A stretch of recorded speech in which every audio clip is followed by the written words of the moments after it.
Maxton Hall. Season 2 is reaching its end already, and we know that James and Ruby are about to face a shocking truth that will ruin their relationship yet again. So let's talk about it. As you probably know, the 5th episode opened with Ruby and James sneaking through the Beaufort house after their date, eager and nervous as they headed toward James's room. They had no idea Mortimer was already on his way home. Thankfully, Lydia saw him outside and immediately warned them. Ruby and James scrambled to get dressed, while Lydia tried to delay Mortimer from reaching the room. Ruby briefly considered slipping out undetected, but James insisted it was time for honesty. He believed Mortimer would find out soon anyway, and he didn't want Ruby sneaking around like she had something to be ashamed of. They went downstairs together, and Mortimer reacted with very apparent surprise when he saw Ruby sitting there. Instead of exploding, which, not gonna lie, surprised me quite a bit, he started to speak normally to Ruby. How refreshing! Anyway, Ruby explained her plans to attend Oxford and her interest in PPE. Mortimer spoke about how he and his late wife Cordelia had studied there. When Ruby mentioned her parents' professions, however, Mortimer returned to his regular self and pointed out that they wouldn't be able to financially support her studies. James immediately countered that concern by mentioning her scholarship with the Alice Campbell Foundation. Ruby continued talking about why Oxford mattered to her, and Mortimer grew so emotional that he excused himself, leaving the room entirely. Ruby managed to make Mortimer feel emotional. I mean, I don't know about you guys, but I genuinely cannot believe that. It seemed for a moment that progress had been made. James sent Ruby home afterward, and later that night she had a very lovely conversation with her mother. Her mother told her she was proud of everything Ruby had accomplished, but admitted she feared the challenges that came from her and James coming from completely different worlds. And I don't know what you guys think, but personally, I believe she is right. But of course, Ruby has the fire of young love in her, so she believes they can handle everything and there are no challenges for them. I mean, what can I say other than I hope you are right, Ruby? Back at the Beaufort house, Mortimer's emotional spiraling continued. Since he is not used to getting emotions, when he gets them, he struggles with them a lot, if you can believe it. James and Lydia heard noises in the living room and found him on the floor sobbing loudly over Cordelia's death. To his credit, though, it was the first time he had ever shown such vulnerability, and both children rushed to comfort him. By the next morning, Mortimer appeared calmer and even surprisingly affectionate. Over breakfast, he told Lydia and James that family mattered most, and he surprised Lydia by agreeing to present her ideas at the investor meeting. Meanwhile, Ruby was at Maxton Hall helping prepare for the yearbook photo with Lynn and the other seniors.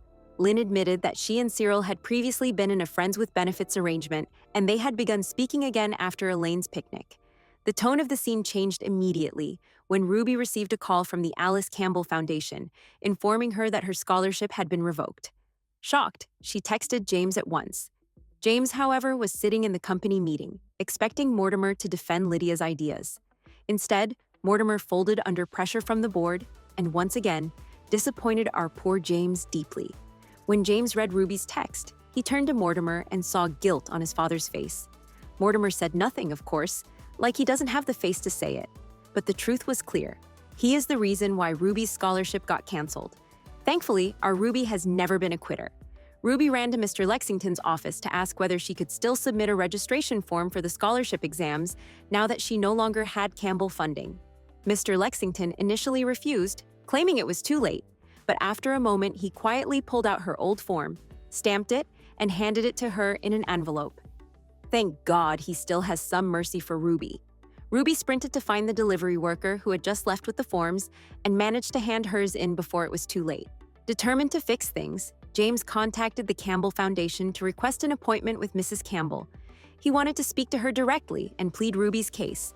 Later that night, he informed Ruby of his plan, but she didn't reply. While James tried to fix things, Mortimer continued interfering. He sat at his laptop scrolling through James's call logs and messages. When he found a photo of the night James and Ruby were together at Oxford, he stared at it with a sinister smirk. I mean, this guy is not for the good. Like, never. And I don't know about you guys, but I genuinely hate him. At Maxton Hall, the students gathered for the yearbook photo, and Ruby avoided James. He approached her anyway, refusing to let her distance herself from him. She pulled him away to talk privately. James told her he was working on a way to fix her scholarship situation, but Ruby didn't feel any relief.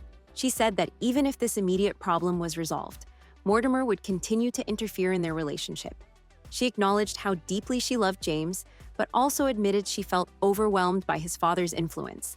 James insisted he wouldn't let Mortimer tear them apart. Ruby listened silently and eventually told him she needed time to process everything. James agreed and told her he would wait for her. I mean, this guy is always waiting. Like, I'm starting to feel sorry for him. Elsewhere, Lydia and Cyril posed for their class photo.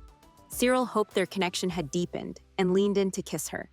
Lydia quickly pulled away and told him she saw him only as a friend. Hurt, Cyril walked off. Lydia followed after him until she saw Graham flirting with another teacher. Graham and Lydia had previously ended a secret relationship, and he still didn't know he was the father of her twins. When he saw Lydia watching him, he approached her, and the two shared an intense kiss. Lydia then revealed that she was pregnant. They didn't realize Cyril and Elaine were hiding nearby and recording the entire incident. I mean, what a scandal. The episode ended with Mr. Lexington observing his students enjoying themselves. His phone buzzed, and he opened a message that immediately changed his expression. The shock on his face suggested that whatever he had received was serious, and it seemed very likely that the footage of Lydia and Graham had been sent to him.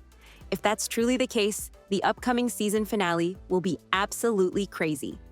You all know that the show is based on the second book in the Maxton Hall book series, Save You, and since the next episode is the season finale, I think it is time we talk about what happens in the end of the book to know what will happen in the next episode.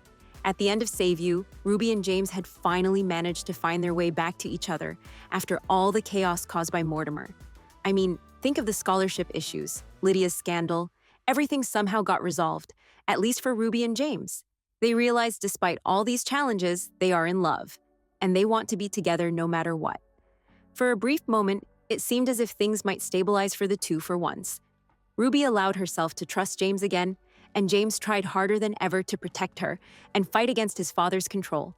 But the final pages of the book delivered the biggest twist yet, which broke my heart so bad. Turns out, Ruby's father was in a devastating car accident.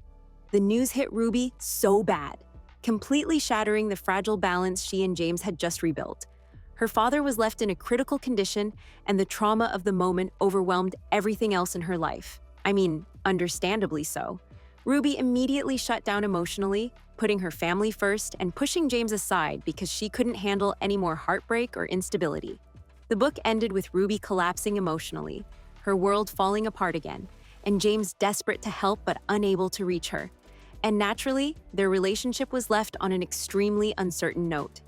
So yes, I am sorry, but we are not about to get a happy ever after for the two.